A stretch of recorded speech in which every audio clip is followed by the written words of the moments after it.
I know, come on, you'll get stuck on Nazi.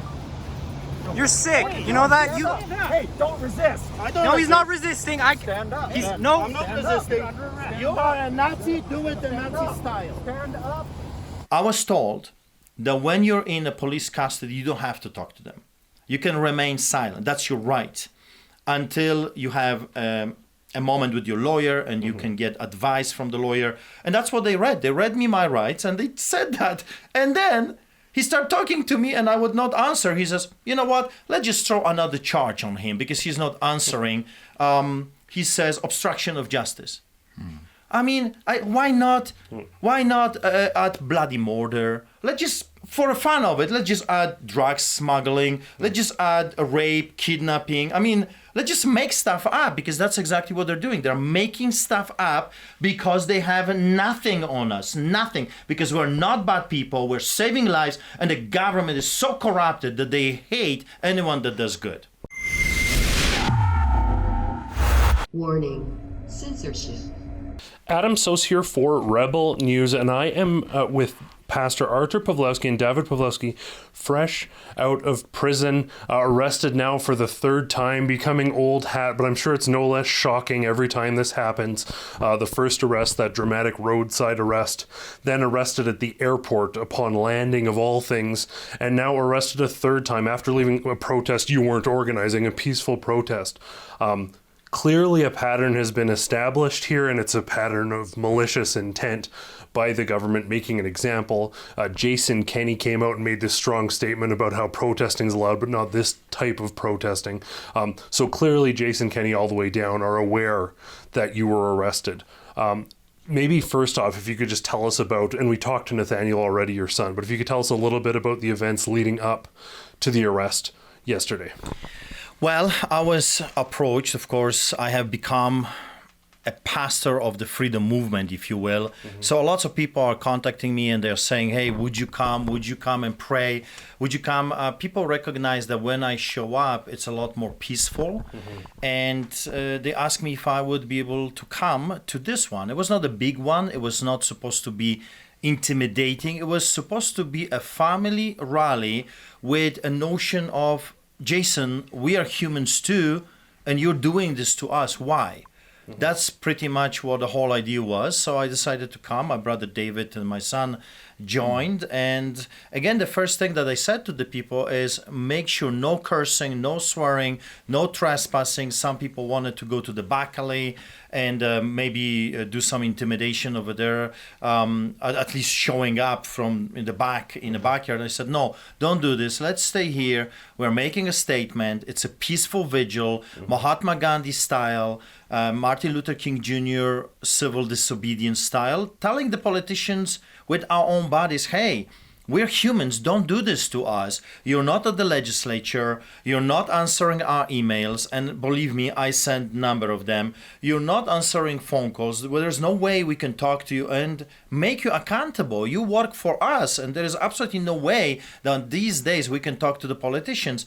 But they had their homes. They have decided to come to our homes. As you know, I had bylaw officers, I had health inspectors, I had police in uniforms, detectives coming, intimidating, harassing, ticketing, intimidating me in my own home, in my own neighborhood, with their flashlights, with their police vehicles.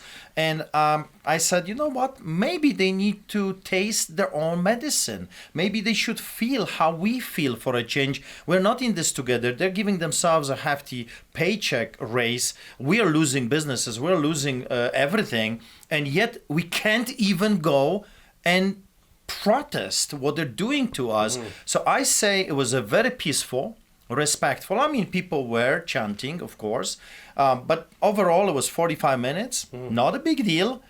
We saw a helicopter, police helicopter circling us, but no police presence, which I was surprised. I thought they're going to come and at least monitor, but they didn't. We went to our vehicle and behold, there is like 20, 30 police cars blocking the entire little road. And I didn't know what is going to happen, but we had nothing to hide. I'm not hiding my face. I was not behind a mask. I am doing nothing that is unlawful. This is still Canada, not North Korea. This is not Soviet Russia. This is not China. It is still my beloved Canada. And then behold, what they did is the most pathetic thing I've ever heard. They did a check stop to find out if the protesters were intoxicated. And they said, oh yeah, we're doing this regularly right here quite often. And I just lost it. I said, you bunch of Nazis, you liars, you Gestapo, you just came here to intimidate and to harass lawful protesters. We're not violent. We're not attacking anything. We're not destroying anything. And with this use of force, you came for one purpose, to intimidate those that are disagreeing with your tyrants. They didn't stop us there. They knew who I was. David identified himself.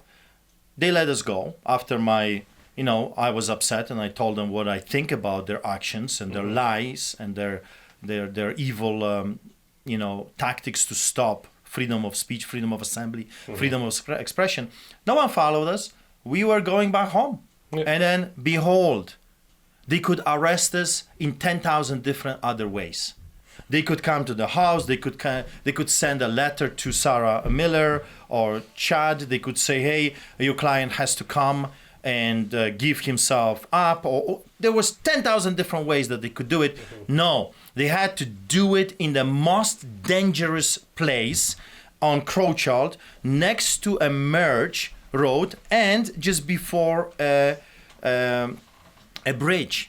I couldn't believe it. I couldn't believe it that those people have no brains and they don't even think about the consequences or potential consequences, what they're causing in the middle of a busy highway. So again, SWAT style takedown of El Chapo.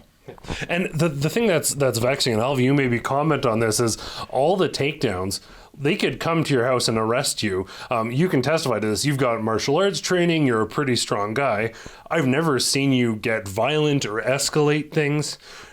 They come to arrest you. You kneel and say, "You want to take me? Take me." These approaches, pulling you over to the side of the road when they could see you at home, meeting you at the airport when you land, having, 10 plus cop cars pull you over, 20 officers at least that we've counted on the video. Yes.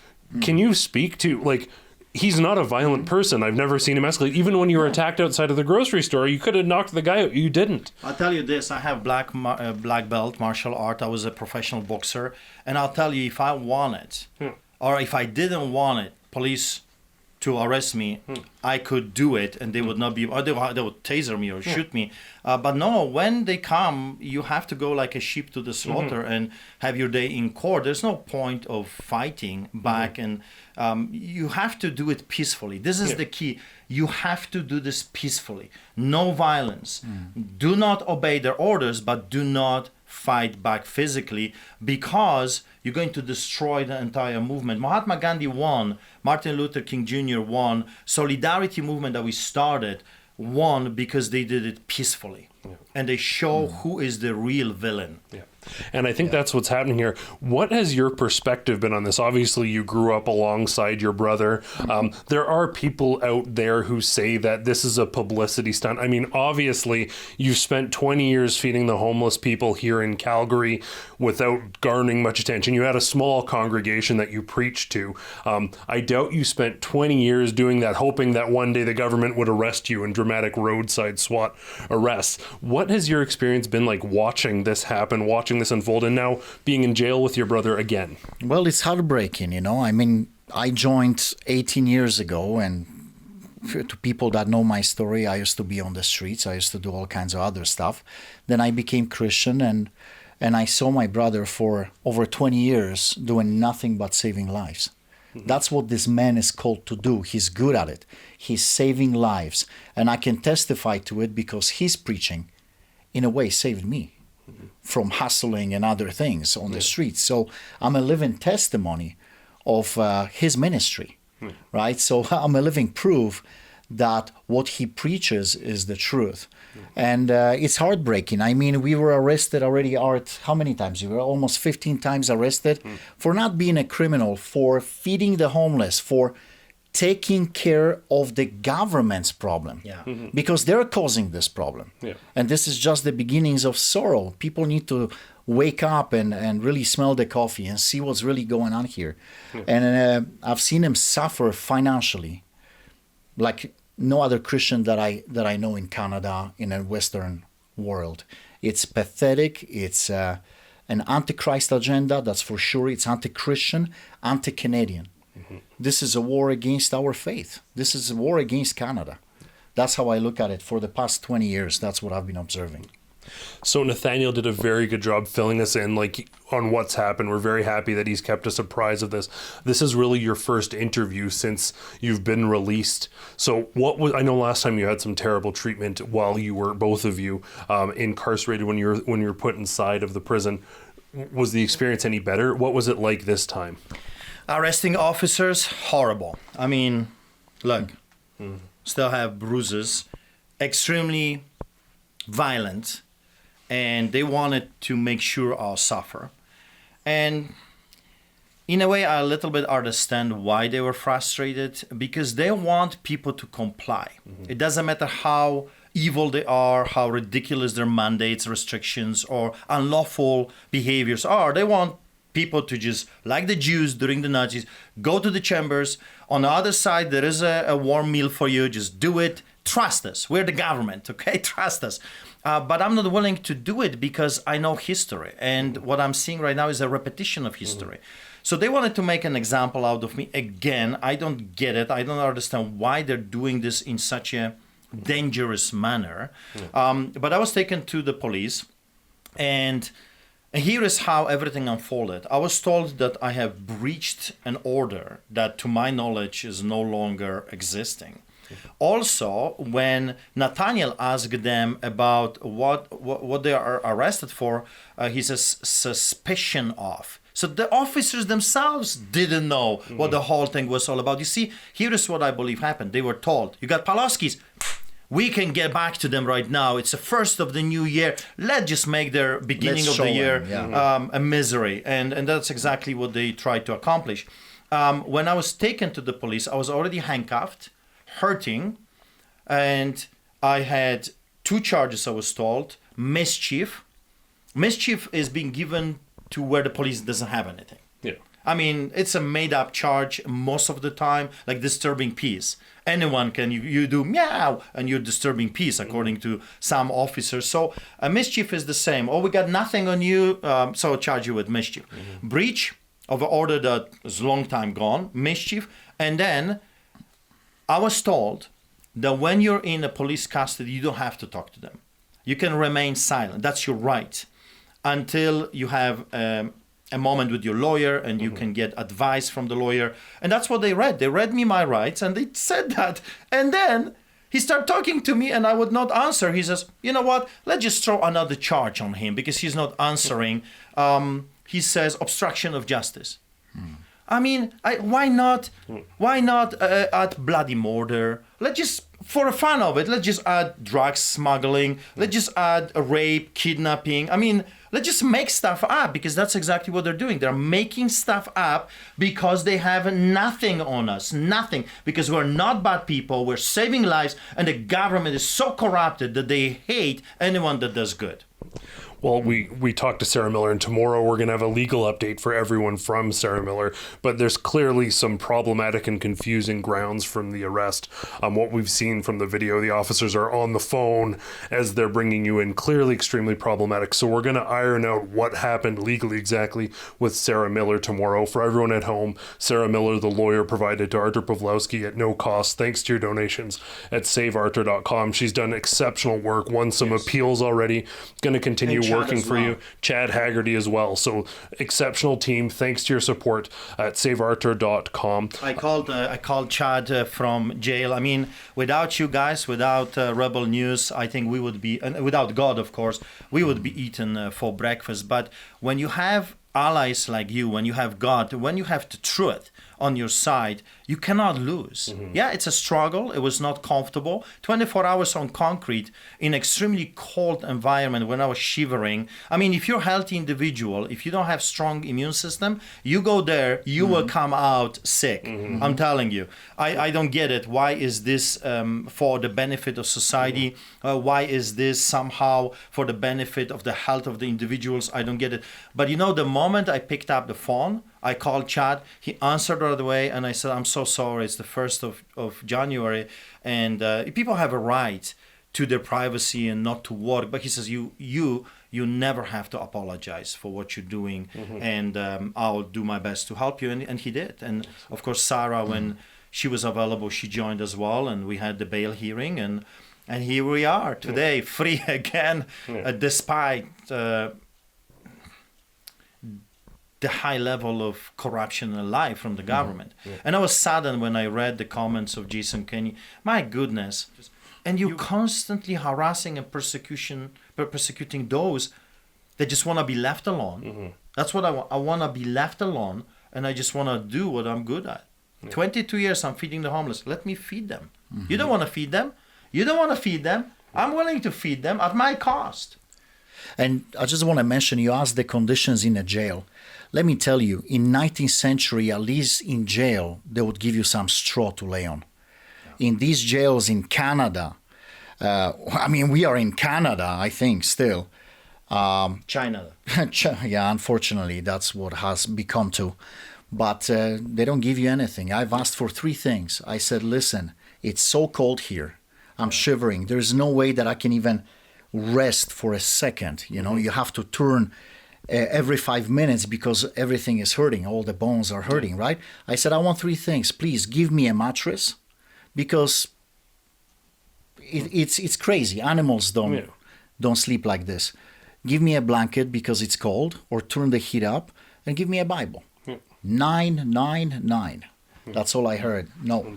If the animals in Canada were treated, dogs and cats were treated like the inmates are treated, there would be uproar and thousands of people protesting against animal cruelty. But we do this to human beings. And you see, where is this notion that you're not guilty before the trial? You are to be presumed innocent. And I have never been convicted criminally, right? I'm not a criminal. All the charges are associated with me doing what every pastor is supposed to be doing, saving lives. And we are being treated as guilty. It doesn't matter. The truth doesn't matter anymore. If we grab you, if we take you, you're already going to be punished, even if you're innocent. Yeah, but Art, you know what happened with the pandemic, right? Washing your hands. There is no running water. There is a toilet, no toilet paper. And there is a camera right above, so that anybody can watch you while you're doing whatever you're doing on a toilet. I don't get it. It's beyond me. It's absolute insanity. So we need a reformation. I mean, it's ridiculous. Another thing I observed when I was going to talk to the lawyer back and forth and for the appeal, for the bail hearing, they can't see you, but you can see the police. And when they thought that no one was watching, the masks off. Walking around, smiling, laughing. There was no one in custody. They felt that no one was watching. But you see, when I was in that room, I could see them, but they could not see me. And then the moment they recognize or they notice, someone is watching, mask on, and they're pretending the game is still on. What a shame. What a sham. What a joke. Either we believe in this stuff, and if we do, then put your muzzle on and don't you dare ever taking it down, or stand with us, the people that you swore to protect. Where is this notion that I remember the Canadian police were to serve and protect? Serve and protect who? Totalitarian dictators? No, to serve and protect all citizens. Average Joe on the street that needs their help. When I used to see the police officer in this country, I was not terrified. Not just like in my country, not just like in Greece when you had to bribe the police all the time. They were greedy, evil gangsters. Now, I said to my son today and to my wife, after I was released with David, I said, look, it's a repetition of history. Not only we escaped communism, We escaped to Greece, which was as corrupted as communism. It was capitalism, but it was very corrupted. You had to bribe the police. You had to bribe the politicians. So we escaped from that as well. And here we are today, seeing the same thing all over. And this country is breaking the very covenant that has made with us when we stood for citizenship. There was a certain contract, like a marriage contract, and they're breaking every single point in that contract. And there is certainly a hope that these police will start to persecute real criminals with the same fervor that they dare go after pastors with to set things right. The clearing hypocrisy here is that they're putting you in the remand center that has had COVID outbreaks, slamming your face into the snow, putting you on the ground for your health. Clearly, it's nonsensical. There has to be a change. As you mentioned, that Jason Kenney, the Calgary Police Force, these authorities are trying to make an example of you, but clearly what they're doing, and I think for everyone watching at home, is they're not making an example. They're not frightening people. What they're doing is they're creating a martyr, creating an example of not backing down. And I think that's why you're known the world over. And what vexes me and what I don't understand is how this government doesn't understand that persecuting you does not silence you. In fact, it brings more people's attention to this story. I'm sure you guys are tired. I'm sure you're looking forward to sleeping in your bed properly. One more word to you, Artur. I want to tell them, if you're listening, and I know that you minions of the devil are listening and watching Rebel News, because that's pretty much the only news outlet that will tell the truth. I want you to know we will never stop. We will never stop preaching the truth, saving lives, and standing with the little man. Because that's what God did. You see, he left the throne and King of Kings became a man to save us. And it's our turn right now to do the same thing. And if it's going to cost us more arrests, so be it. If it will cost us to stand up in 100 more trials, so be it. But we will never stop doing what our God is telling us to do. And we'll never stop reporting the truth. As always, I want to thank you all so much for tuning in. For Rebel News, I'm Adam Sos. We have been arrested again. We spent 24 hours in jail and we're facing 3 more charges, believe it or not. So if you can, if you're willing, go to saveartur.com. And if you can chip in, please do. We have fantastic lawyers. They saved us before, and I know they're going to do everything in their power to save us again. Stay strong, don't give up, and look at us. Even though the government is persecuting and prosecuting us left and right, we're still standing and we're fighting for you as well every single day. And we promise you we'll not stop doing what is right. Be blessed.